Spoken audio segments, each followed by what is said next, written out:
इस बार के D23 ने मार्वल ने इस बार बहुत सारे अनाउंसमेंट्स किए हैं, जिसमें से सबसे बड़ी चीज थी एवेंजर्स डूम्सडे का नया ट्रेलर, जिसे उन लोगों ने स्पेशल लुक के नाम से रिलीज किया है। और मार्वल की मार्केटिंग को मैं इस बार नहीं समझ पा रहा हूँ। हर बार पहले ट्रेलर का कुछ लीक हो जाता है या फिर डिस्क्रिप्शन लीक हो जाता है, फिर वो लोग ट्रेलर को डालते हैं। Same goes with this trailer, इसका भी पहले डिस्क्रिप्शन लीक हो गया था, लेकिन फिर भी ट्रेलर को इस बार ऑफिशियली देखने के बाद बहुत सारी चीजें बताने को। तो हर बार की तरह हम लोग इस बार भी इस ट्रेलर को एक एक फ्रेम के साथ डिकोड करने वाले हैं और जानेंगे एक एक हिडन डिटेल को। तो बिना किसी देरी के हर बार की तरह शुरू से शुरू करते हैं।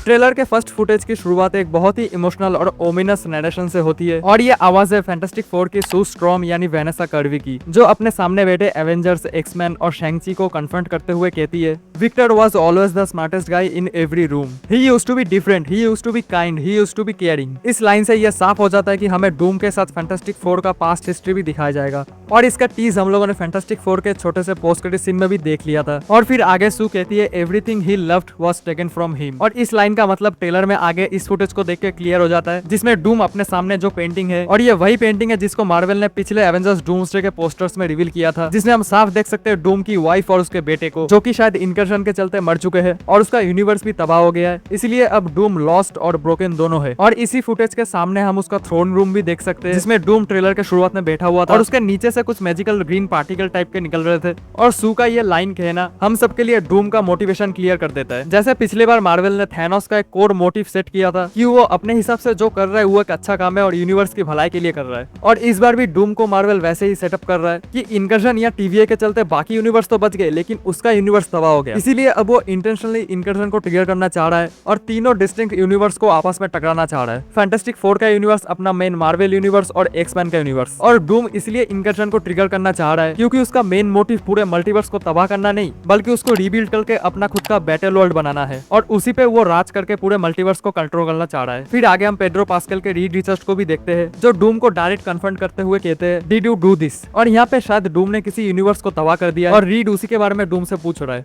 इसके जवाब में डूम अपने लैथोरियन एक्सेंट में कहता है, all of you lived stolen lives but now you must give them back. और इस लाइन का मतलब है डूम यहाँ मल्टीवर्स के साथ छेड़खानी की बात कर रहा है। जैसे एंड गेम के आखिर में स्टीव रोजर्स ने पास्ट में जाके अपना लाइफ अपने हिसाब से चुना, X Men Days of Future Past ने जैसे अपने फ्यूचर चेंज किया, ये सब चीजें अब इनकर्शन को ट्रिगर कर रहा है। और इसी के साथ आगे हम और हीरोज के ग्लिम्स देखते हैं, Magneto, Charles Xavier, Ant Man and Wasp, Human Torch और फ्रैंकलिन रिचर्ड। और इन लोगों को देख के लग रहा है बहुत ही बुरा होने वाला इन लोगों के साथ। और इसके बाद आता है इस ट्रेलर का सबसे एपिक और सबसे बेहतरीन सीन, जो कि फर्स्ट ट्रेलर का ही थोड़ा एक्सटेंडेड सीन है, लेकिन इस बार जो डायलॉग्स इन लोगों ने ऐड किए हैं, peak writing by Marvel. Thor पूरे गुस्से में और अपने फुल पावर के साथ डूम के ऊपर स्टॉर्मबेकर से अटैक करते हुए कहता है, I swear you will bag for hello long before I grant it. लेकिन डूम दो उंगली से स्टॉर्मबेकर को रोक के उन्हीं दो उंगलियों से स्टॉर्मबेकर को दूर फेंक देता है। याद करो, ये वही स्टॉर्मबेकर है जिसने थैनोस के 6 इन्फिनिटी स्टोन के फुल पोटेंशियल को भी रोक दिया था। ये सीन देख के मुझे रैग्नारोक का वो सीन याद आ गया था, जब हेला ने अपने एक हाथ से थॉर के मियोलनिर को पहली बार रोक दिया था और फिर एक ही हाथ से उसको तोड़ भी दिया था। उस लेवल का शॉक वैल्यू है इस सीन में।